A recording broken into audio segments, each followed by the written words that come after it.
There are moments in life when you sense a hush in the air, not one of fear, but of a sacred anticipation. As if the world around you grows dim, not because it's fading, but because something brighter is just beyond the veil. And in that silence, the voice of God gently whispers, "You're leaving soon, and this is the place I have prepared just for you." You have not wandered blindly through your days, you have been led. Even in moments when you felt abandoned, when your prayers met silence and your soul felt exiled, you were not forgotten. The road you walked, crooked, thorny, uphill, was always bordered by grace, even when hidden. You see, this world is not your home. It is beautiful, yes, fleetingly sweet, but it cannot hold you forever, nor was it meant to. Like a traveler lodging in a quiet inn for the night, you were only passing through. And though your hands have labored and your heart has loved here, this is not where your story ends. There is a place realer than stone, richer than gold, where sorrow cannot follow and time no longer robs. A place where your name has never been mispronounced, where your presence has always been expected. Not a mansion borrowed, but a home built with your return in mind. The one who prepared it is no stranger to you. He is the friend who walked your lonely road, the shepherd who carried you when you collapsed. The wounds you bore, he bore them too. The tears you cried, he kept each one. And now he says, the time is near. Come and see what I've made for you. Do not think of it as death.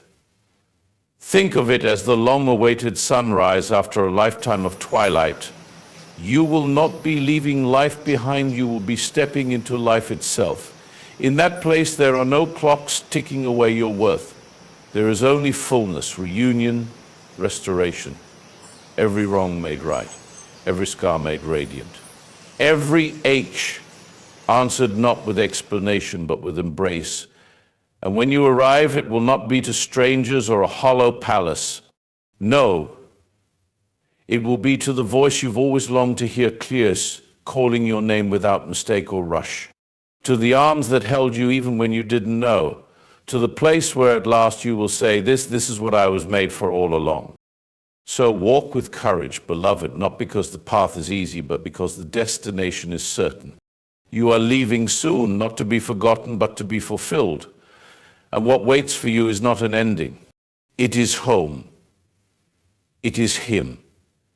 It is everything your heart has ever whispered in the dark. And more.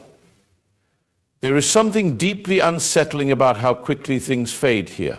We build, we strive, we fall in love, we laugh until our lungs ache. And yet, no matter how rich or radiant the moment, it slips through our fingers like mist. The meal ends, the fire burns out, the face we cherish grows old, the sun sets. And deep within us, there is this aching question we rarely dare to ask aloud. Is this all there is? But perhaps this question is not a sign of despair, it is a whisper of truth. We live in the Shadowlands. This earth, though it dazzles and delights, is not the full light. It is a world drenched in beauty and burden, in glory and groaning. Its forests sing with divine echoes, its oceans hint at endless depths, and its skies stretch like longing itself. But for all its splendor, everything here is passing, everything is in motion, everything dies. What if the fading beauty of this world is not meant to depress us, but to direct us? What if all that we see and touch and love here is not the end, but only the outline, a sketch before the painting, a rehearsal before the performance, a shadow before the sun? There's a reason nothing here can ever fully satisfy us, not even the best of it. The most passionate love, the richest laughter, the highest success, all of it still leaves us hungry. Even in our happiest moments, there's a strange ache, like a homesickness we can't explain. That is not an accident, that is the design. We were not made for shadows. The Shadowlands are where we begin, not where we belong. They are a preparation, a stage, a mirror reflecting the true country from which we came and to which we are being called back. Even our suffering speaks of this truth. Why else would we ache at injustice or feel pain so deeply? If this world were all we knew, we would not mourn what is broken. But we do. We long for healing, for wholeness, for permanence, and that longing is not delusion. It is direction. The mistake is not in loving this world. Know the trees, the rivers, the warmth of a hand held in silence. These are not illusions. They are gifts, but they are not the destination. They are windows, signs, road markers on the way to the real. Imagine a person who had lived their whole life in a cave where only the shadows of things were cast on the wall by a faint light. If they saw a tree silhouette dancing in front of them, they might think that was the tree itself. They might even fall in love with the beauty of its form. But if ever they were to step outside into the light, into the full color and motion of life, they would realize how pale and flat the shadow was in comparison. And yet, without that shadow, they may never have been curious enough to seek the truth. So it is with us. Every sunset is a whisper of a greater dawn. Every goodbye, a hint that there is a place where no farewell will ever be spoken. Every kiss, every sacrifice, every melody that haunts us long after it ends, all of it is a reminder this is not all there is. The Shadowlands are not meaningless. In fact, they are sacred.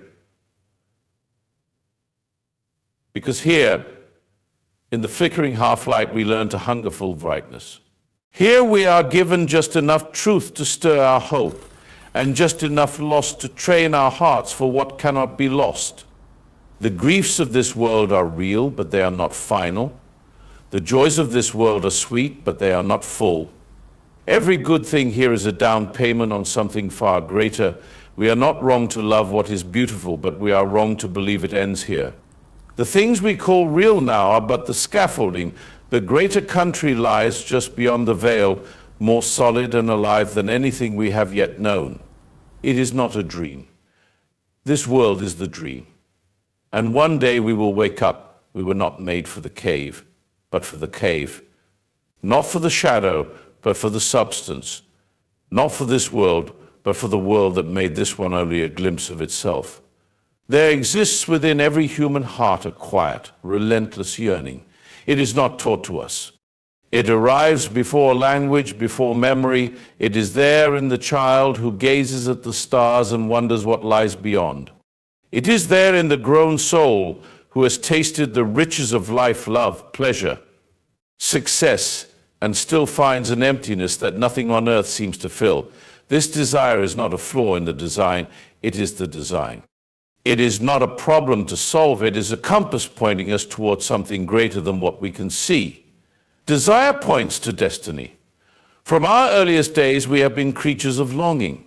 We hunger for joy that doesn't fade. We ache for beauty that doesn't die. We chase meaning that doesn't collapse under the weight of time or tragedy. The world offers many things to answer this longing: fame, wealth, intimacy, adventure, but even at their height, none can fully satisfy. They thrill, but only briefly. They promise permanence, but cannot deliver it. They whisper fulfillment, but leave us waking with thirst still in our mouths. The longing remains untouched by our best efforts to silence it, and perhaps that is the point. Desire is not merely appetite, it is memory. It is recognition. It is the soul remembering a place it has never seen and a voice it has not yet heard in full. Our longings are not distractions from spiritual truth, they are its very signals. In every unsatisfied ache, there is a message: you were made for more than this. The fact that nothing finer can fulfill us is not a cruel trick, it is divine mercy. If the world could make us whole, we would never seek the one who can. The birds do not dream of cities.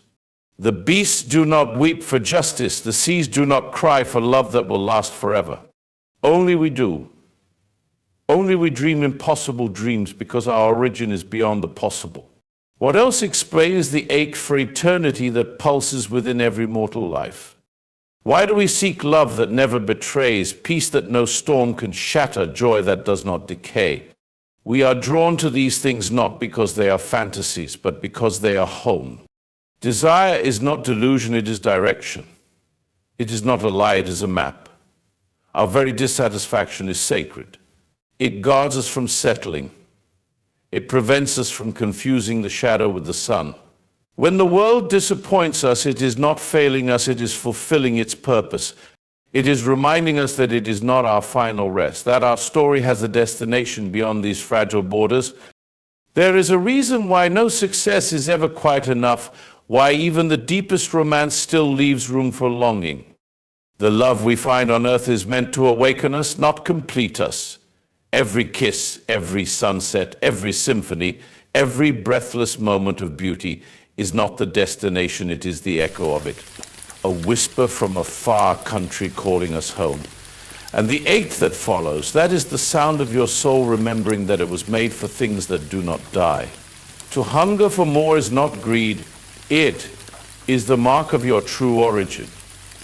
The world tells us to be content, to make peace with the temporary, but our hearts rebel. And they should, because there is something wildly divine in refusing to be satisfied with what fades. That refusal is not a flaw, it is the seed of faith. You were never meant to build your life on things that rust. You were never meant to anchor your joy in things that vanish. The soul that aches for the infinite is not malfunctioning, it is awakening. Every desire you carry, if you trace it far enough, leads you something eternal. Something that does not flicker, does not break, does not abandon. Something, or rather, someone who placed that very longing within you. And so you desire, you wait, you reach for more than this world can give, not because you are broken, but because you are marked. Because the fire in you was not lit by this world, and this world cannot put it out. The ache you feel is not your enemy, it is your guide, it is your birthright. It is the invisible thread that ties you to your destiny. You were made for what cannot be taken away. You were made for the everlasting. You were made for the place where longing is no longer longing, but arrival. There is something final and fearsome about the word departure. It stirs a chill, as if something precious is being lost, removed, or closed forever. We speak of death as if it is the extinguishing of a flame, the severing of story, the curtain falling. But this view, though common, is tragically shallow. The soul was never bound to end in a grave. What we call the end is not a collapse, it is a crossing. Departure is not the final punctuation of life. It is the door. We were not made to remain here forever. That is not a cruel sentence, it is a merciful invitation. This world, for all its light and loveliness, is heavy with groaning. Here joy dances beside sorrow. Here laughter is followed by parting. Here love often wears the garments of grief. But even our grief is laced with a strange certainty that what we love we were never meant to lose forever. And that sense, though it seems irrational to the world, is not fantasy. It is foretaste. Departure is the point at which the temporal hands us over to the eternal. It is not a vanishing, but a revealing. Like a stage curtain finally pulled back to show the full theater, like stepping out of the small circle of candlelight into a realm bursting with sunrise. The reality we have barely glimpsed through the cracks of time suddenly spreads before us in full, breathtaking form. And what we thought was the end becomes the entrance. We live in bodies that wear down, in homes that weather and crumble, among moments that slip by like sand. And yet, even in this fragile state, we are eternal creatures. Death, then, is not our ruin. It is our release, not from meaning, but into it, not from existence, but into the truest kind. There is great sorrow in departure, yes, but only because we love. And that love, far from being destroyed by death, is actually deepened through it. Our tears testify not to hopelessness, but to value. We grieve not because the door ends the journey, but because it pauses the fellowship we cherished. But the pause is not permanent. In the story of eternity, it is merely a breath. The one who crafted the door also walked through it himself, not as escape, but as escort. He has made the path safe, not by removing the valley, but by filling it with his presence. His footsteps echo through the silence that once haunted death, and now even the grave has lost its finality. The sting remains, but not the victory. Departure for the soul that trusts is not the loss of home, but the finding of it. It is not exile, but return. It is waking up from the dream of dust and light into the full substance of life. All that seemed fleeting becomes firm. All that felt distant becomes face to face. All that once was hoped for becomes held. Even the most sacred earthly moments, reunions, births, reconciliations are mere shadows compared to what awaits behind that door. The table is set. The feast is prepared. The names are not forgotten. There is no awkward silence, no uncertain welcome. You are expected, you are remembered, you are awaited with joy. And though the world may mark your departure with silence, with stillness, with tears, it is not the only reality in motion. Beyond what the eye can see, a celebration begins. The soul arrives where it has always longed to be. The journey ends, yes, but not into darkness, into dawn, into music, into a country where no good thing fades and no precious memory dies. We do not walk into the unknown. We walk into the known finally made clear. What we saw in part, we now see whole. What we felt only faintly, we now feel without end. The fragile becomes unshakable. The dim becomes dazzling. The temporary becomes eternal. Departure is not defeat. It is not erasure. It is not absence. It is the doorway through which the eternal calls the soul home. It is the passage from longing to fulfillment, from shadow to substance, from labor to rest. Not an end to life, but the beginning of its realest, richest chapter. When we think of heaven, we often picture vast, radiant expanses, golden streets, choirs of angels, and a glory too great to fully imagine. But in the midst of all this splendor, one truth pierces through with astonishing tenderness. The place prepared is not only magnificent, it is personal. This is not a general reward, not a mass-produced paradise, not an anonymous eternal city where all individuality dissolves into sameness. No, the place that waits for you is intimately and intentionally shaped, not just for anyone but for you. Crafted with the care of a father who knows your name, your story, your sorrows, your joys. A place made by the same hands that molded your heart in your mother's womb. When God promises a place prepared, He is not offering a generic comfort. He is speaking of a space where every detail speaks to your deepest longings. A place where nothing is out of place because every corner echoes who you are, and more importantly, who you were always meant to become. Imagine walking into a room where everything feels strangely familiar. The scent in the air, the light through the windows, the sound of laughter in the distance, it all stirs something ancient and holy in you. Not déjà vu, but the sudden realization that you have somehow come home to a place you have never seen yet always known. That's what it means when God says, I go to prepare a place for you. This is not a cold palace, but a home. Not a sterile eternity, but an embrace. It is the dwelling place of intimacy. Not only with God, but with yourself restored and whole. You will not enter heaven as a stranger. You will not wander lost among infinite mansions. You will be led, welcomed, celebrated, and known. Because the place is personal, the preparation has been precise. Every trial you endured, every wound that cut deep, every moment you chose trust over bitterness, these have not been wasted. They have shaped your soul, and heaven's welcome is woven with their thread. The place prepared for you does not ignore your story, it completes it. The tears you cried here become the colors of your eternal home. The prayers you whispered in the dark now rise as songs of triumph. The parts of you the world misunderstood or rejected, those become the very jewels in your crown. You are not just going to a place, you are going to your place. And this place is prepared by one who knows what makes your soul sing. He remembers the dreams you buried, the songs you never sang aloud, the kindnesses you offered when no one was watching, the courage you summoned when fear told you to run. These are not forgotten. These are the very elements used in the building of your dwelling. No two places will be the same because no two stories are the same. Heaven is not uniform perfection. It is the perfection of unique souls in perfect harmony. Just as no two snowflakes are alike, no two prepared places are duplicates. Each one is a reflection of divine creativity, filtered through the prism of who you truly are. The same Lord who wept at your pain has also rejoiced over your faith. The same shepherd who walked with you through valleys is the architect of the place beyond the hills. And he has taken what you gave him, even your ashes, even your silence, and used it to build beauty. Because that is what love does. It turns broken things into glory. The place prepared is not a backup plan. It is not the prize for endurance. It is the fulfillment of a promise made before the foundations of the earth. A promise that you would not be forgotten. That your name would not be lost in the crowd. That your arrival would not be vague or delayed or conditional, but anticipated, designed for, longed for by the one who first imagined you.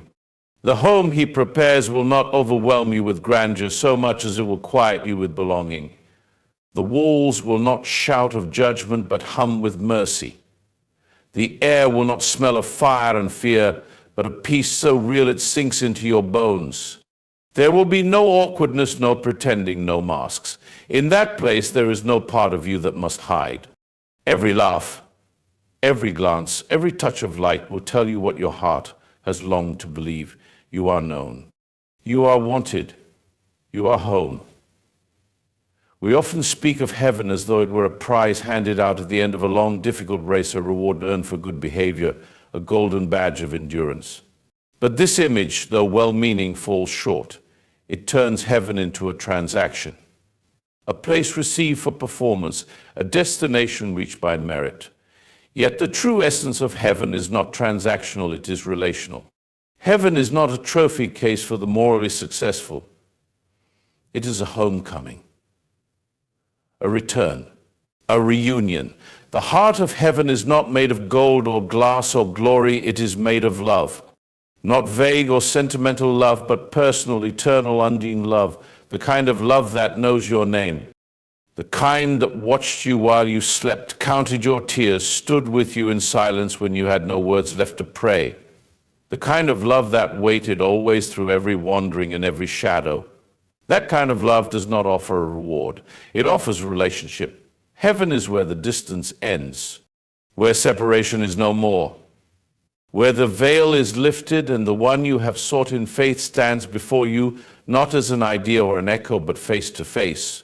The longing that pulsed beneath every joy and sorrow finally finds its answer not in a place, but in a person. Heaven is reunion, not just with God, but with everything that was lost, everything that mattered, everything your soul cried out for in the quiet. It is the place where broken hearts are made whole not by forgetting what was lost, but by finding it again in fuller form.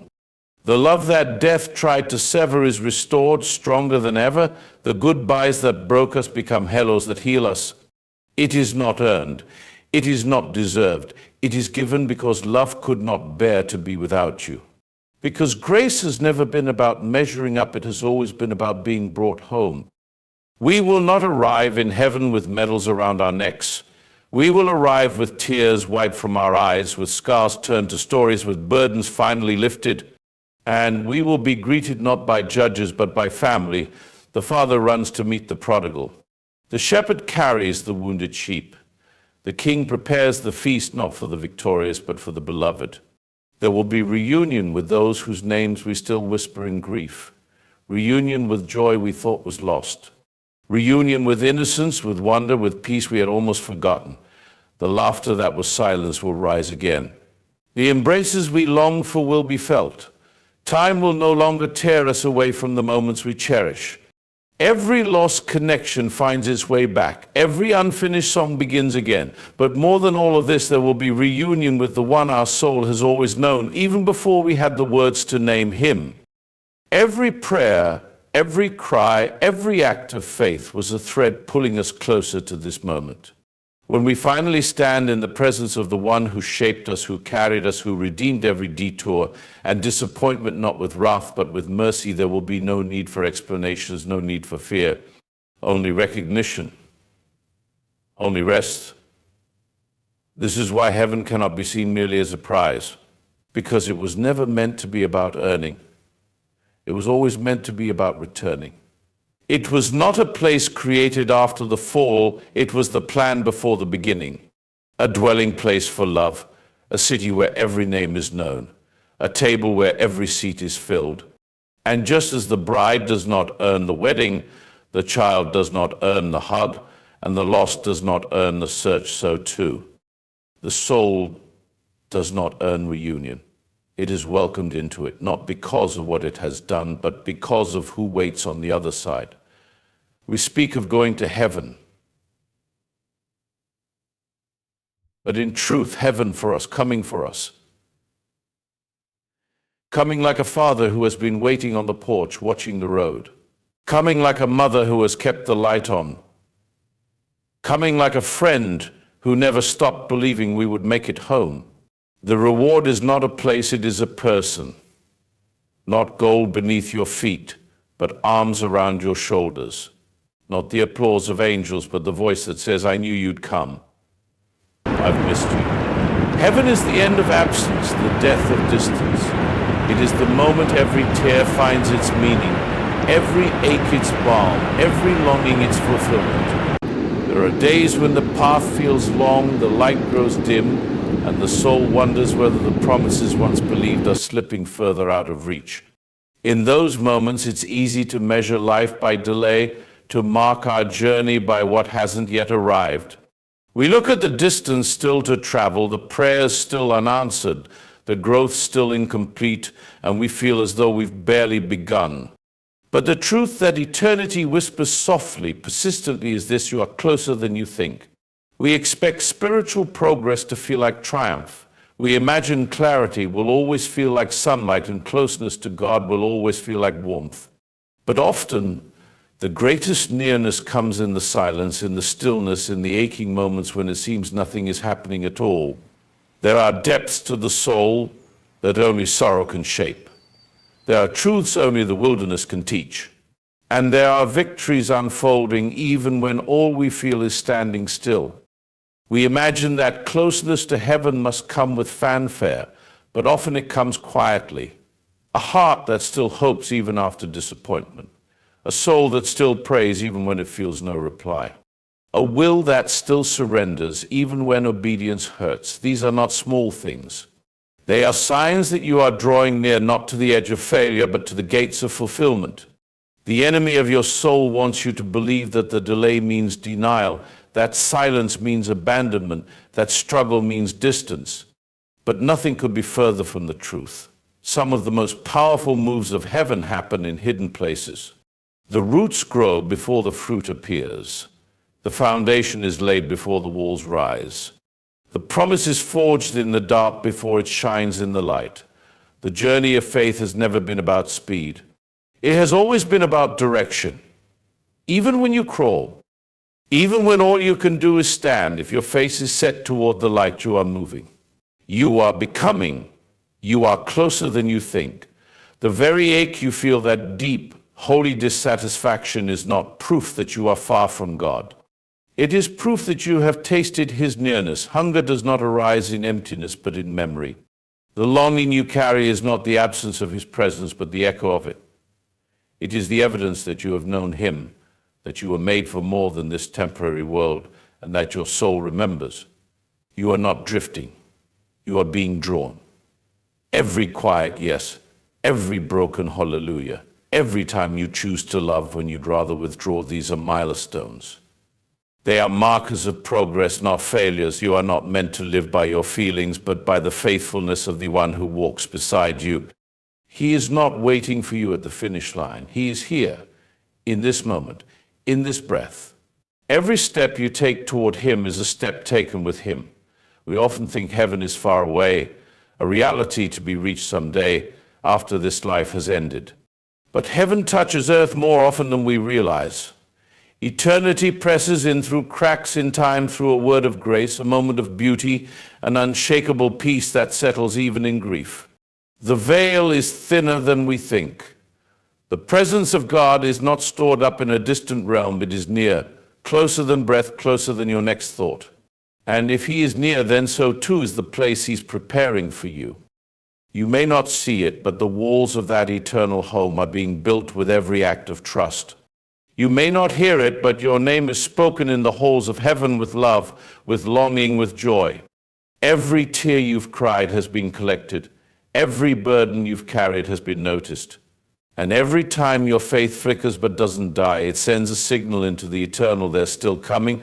They're almost home. Sometimes we measure distance by time, but heaven measures it by love. And love has been pulling you forward since before you took your first breath. You have been pursued, you have been seen, you have been held together by a grace that does not let go. Even in your darkest hours, something holy was holding on. So when you feel tired, when your heart grows faint, when the way seems hidden, remember this: the finish line is often just beyond the hill. The dawn comes one breath after the night's deepest silence. The miracle breaks open just past the point of surrender. You are not as far as you feel. You are closer than you think.